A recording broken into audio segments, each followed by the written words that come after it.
જસદણ તાલુકાના ડોડિયાળા ગામે 500થી વધારે ખેડૂતોને ખેતર જવા માટે 3 વર્ષ પહેલા અંદાજિત 17 લાખના ખર્ચે નદી પર કોન્ટ્રાક્ટર દ્વારા કામ શરૂ કરવામાં આવ્યું હતું, પરંતુ 3 વર્ષ થયું છતાં પણ કામ જાણે ચાલતું જ ન હોય તેમ 3 વર્ષથી ગોકળગાયની ગતિએ કામ ચાલી રહ્યું હતું, જેના પરિણામે આ રસ્તેથી ચાલતા ખેડૂતો, રાહદારીઓ અને પશુપાલકો તેને તકલીફો વેઠી રહ્યા છે. જેમાં જ્યારે વરસાદ કે વરસાદી વાતાવરણ હોય ત્યારે પાણી ઓસરવાની બાબતમાં પાણી હોય ત્યારે પાણીમાંથી પસાર થઈને નીકળવું પડે છે અને જીવનું જોખમ પણ લેવું પડે છે.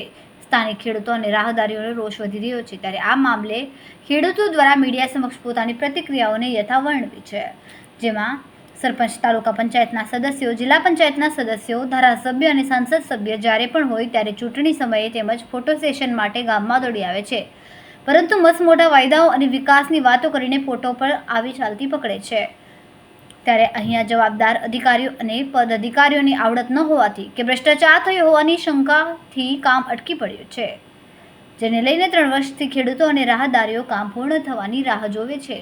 ડોડિયાળાના નાળાના કામ બાબતે માર્ગ મકાન વિભાગ પંચાયતને પૂછતા જાણવા મળ્યું કે પાણીની ભરાવો નીચાણવાળા વિસ્તારમાં ન થાય તે માટે 3 નાણાવાળું ગરનાળું અને તેમ હોવાથી જે તે સમયે કોઝવે બનાવવાની વાત અધિકારીઓ અને પૂર્વ સરપંચ વચ્ચે થઈ હતી, પરંતુ ત્યારબાદ નવા સરપંચ ચૂંટાઈ આવતા આ કામ બંધ કરાવ્યું હતું, જેથી હાલ આ કામ 3 નાળાવાળા ગરનાળા બનાવવા વાંકે બંધ હોવાનું પંચાયત વિભાગના પત્રમાં જાણવા મળ્યું છે.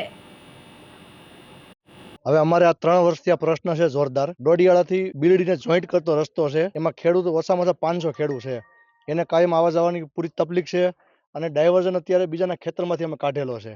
અને જે કોન્ટ્રાક્ટરને કામ આપ્યું છે એને પેલા થોડુંક અધૂરું કામ મૂકી અને છેલ્લા 3 વર્ષ થયા તો એક ધારા ખેડૂત હેરાન થાય છે.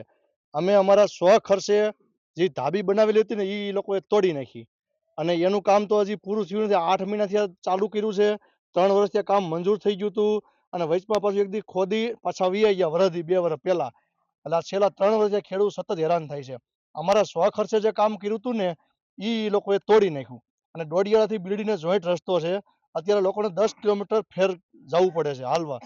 કામે જાય તો ભલે, ત્યાંથી બીલડીથી બાળકો ભણવા આવતા હોય તો ભલે, પછી ત્યાંના મજૂર અહીંયા દવણું કે લોટ દળાવવા આવતા હોય તો ભલે, એવી પરિસ્થિતિ જોરદાર છે અમારે. છેલ્લે આ 500 થી 600 ખેડૂત અત્યારે દિવાળી અમારે માથે આવે છે, મોસમની તૈયારી છે અને જ્યાં ડાયવર્ઝન કાઢેલું છે એ ખેતરને વાવેતર કરવું હોય એટલે એ લોકો બંધ કરી દે. પછી જે નદીમાં અમે ડાયવર્ઝન કાઢેલું છે એમાં અવારનવાર ટ્રેક્ટર ઊંધા પડે અથવા તો હાલીને તો કોઈ જઈ શકતું નથી. અત્યારે 3-3 ફૂટ પાણીમાંથી ટ્રેક્ટર જવું પડે છે તો એમાં ખાડામાં ટ્રેક્ટર ઊંધા પડે એવી પરિસ્થિતિ છે. ડાયવર્ઝન વ્યવસ્થિત કરેલો છે નહીં, એમાં અમે બહુ હેરાન થઈ છીએ અત્યારે છેલ્લા 3 વર્ષ થયા એમ, અને વર્ષ દિવસ થયા તો એની વાત જ જવા દો. રિપોર્ટર કિશન પ્રજાપતિ, જસદણ.